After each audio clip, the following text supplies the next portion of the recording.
Tead, Kristin, ma enam ei saa ise ka aru, kes ma olen.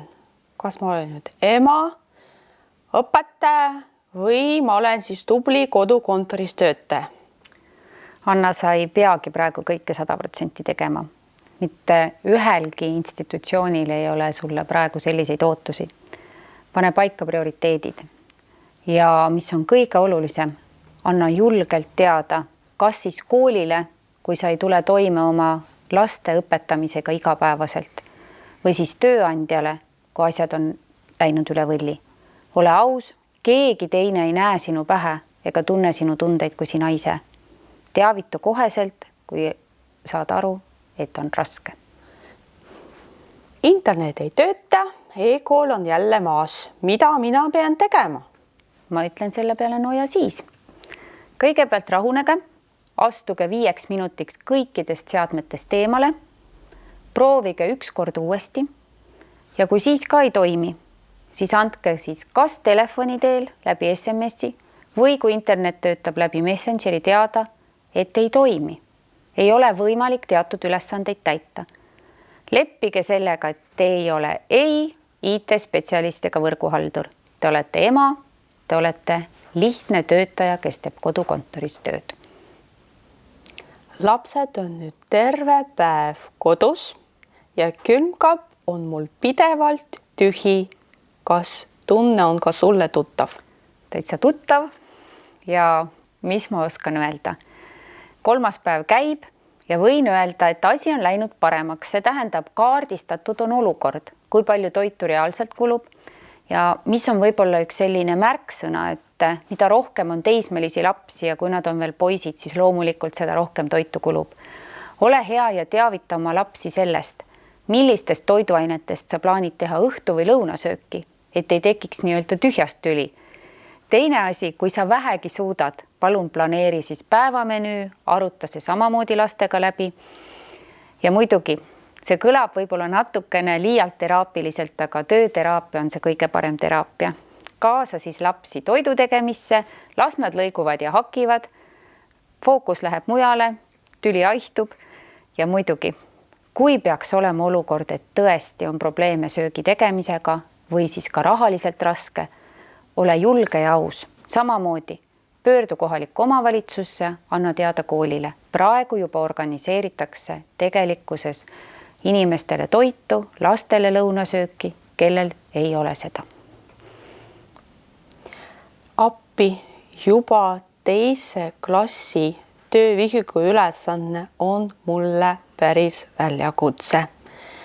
Nutan koos lapsega, häbi ka on, sest tegelikult põhikooli lõputunnistus on mul käes. Mida teha?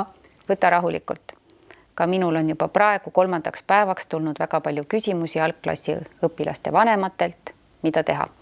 Esmalt siis keera paar lehekülge raamatust tagasi, seal on alati väike seletuse ees. Kui ikka ei oska, siis tõesti tunnista esmalt lapsele, et ma ei oska, emme ei oska seda ülesannet. Ja siis teavita kooli. Sinu roll ei ole anda uut osa lapsele edasi.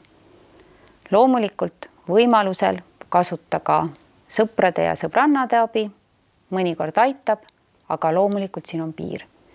24/7 perega taustaks arvutiekraanid surisemaks, väikesed tahavad tähelepanu, suured lapsed tahavad e-keskkonda õppima. Mida mina nüüd pean tegema? Kust ma leian seda aega, kuidas ma tegelen nendega kõigidega? Jah, no siin ütlen ma kõigepealt, et hinga. Peatu ja mõtle läbi, mis just hetkel on prioriteet. Tegelikkuses arvatavasti ongi prioriteet see, et tuleb eemalduda. Kui võimalik, siis tõesti sammu teise tuppa. Kõnni rahulikult ümber laua. Kõndimine on alati väga terapeutiline tegevus. Ja kui on veel väiksemgi võimalus, et su lapsed võivad jääda üksi koju, mine 30 minutiks ise õue. See ongi väga ebaharilik olukord. Liiga palju inimesi ühel ja samal hetkel tahavad tähelepanu ja see tekitabki tülisid. Eemaldumine, korraks oma aja võtmine on siin tegelikult võtmesõnaks. Kristjan, õudne ju, kui jube olukord on. mida rohkem ma vaatan, mida rohkem ma loen, seda hullemaks olukord ju läheb. Jah, vaat see on nüüd see koht, kus ma ütleks, et olgem allikakriitilised. Et loobugem siis vähemalt selleks raskeks ajaks siis nõiakunstist, oraaklitest ja loomulikult usaldage ainult siis tunnustatud meediaväljaandeid. Ärge minge üldise paanikaga kaasa, ärge jagage kontrollimata fakte. Mida suurem on paanika, mida rohkem me tekitame hirmu ühiskonnas, seda keerulisem on meil igapäevaselt toimida. Tead, ma tegelikult olen juba mitu korda hääl tõstnud ja ust paugutanud. Ma olen halb ema. No vaat seda ma ei usu. Ma arvan, et sa oled Anna praegusel hetkel väga hea ema. Su lapsed armastavad sind kindlasti tingimusteta edasi. Lihtsalt küsimus on selles, et me oleme inimesed, nii emad kui isad ärrituvadki mõnikord. See on täiesti normaalne ja samas, et kui see olukord läheb üle piiri ja sa tunned, et sa ei suuda, siis peale eemaldumist on üks ilus mantralause ja see on: ma tulen sellega toime, kõik saab mööda. Ja usu mind, Anna, ühel hetkel, kui see kriis on läbi, sa arutad sõprade ringis neid olukordi, mis sel hetkel olid, kuidas sa neid lahendasid ja ma usun, et pooled need lahendustest tunduvad praegu siis naljakad ja võib-olla siis talletub mällu mingi tore ja vahva koos veedetud hetk. Samas aga vaata sotsiaalmeediat, kõik ju tulevad enesejuhtimisega toime ju 10 korda paremini kui mina. Ma olen nüüd täielik läbi kukkunu. Uuesti. Kallis Anna, vaata olukorda kainelt. Esiteks, sotsiaalmeedias levibki kõiksugu huvitavat ja võib-olla siis kriitikavaba olukorda. Sina mõtle nii, ma annan endast parima. Siin sellel ajahetkel teen ma täpselt seda, mida ma sellel hetkel kõige paremaks pean. Ja mis on kõige olulisem? Kõik need kriisid, mis on päeva jooksul tekkinud, ole hea ja aruta abikaasa, sõbra, ka tööandjaga või kolleegiga läbi. Ma olen täiesti veendunud selles, et juba siis, kui sa võib-olla 2-3 tunni pärast kellegiga seda olukorda arutama hakkad, saad sa aru, kus toimus nii-öelda see krõks, kus toimus käivitumine ja tegelikkuses läbi rääkides saad sa aru, et ei ole midagi hullu, see oli ainult hetk, kõik läheb mööda, elu läheb edasi ja küll see rahu ja vaikuse aeg tuleb ka kord tagasi. Tead, ma lähen hulluks kõikidest nendest Messengeri piiksudest ja teavitustest. Minul ja minu lapsel on korraga lahti 11 vestlusgruppi ja minu lapsel kõikidel vestlusgruppidel on pealkirjaks 7B.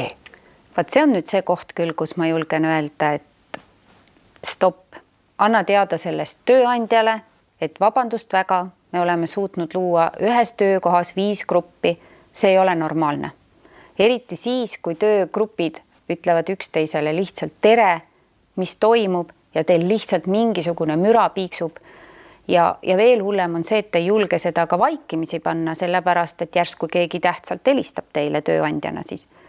Ja loomulikult ka lapsed, et kui on ikkagi õpetaja loonud 7. klassis 7-8 gruppi, millel on ainult pealkirjaks 7B, isegi ainet ei ole ja laps peab siis kuidagi pidi ennast jagama ja üldse aru saama, kus ta toimetab, siis see on küll koht, kus kooli teavitada. See on ebanormaalne ja vaat see on koht ka, mis väsitab meid. See lõputu infomüra, klõpsimine, teretamine, laikimine, mida vähem sa oled kuskil online'is, seda parem.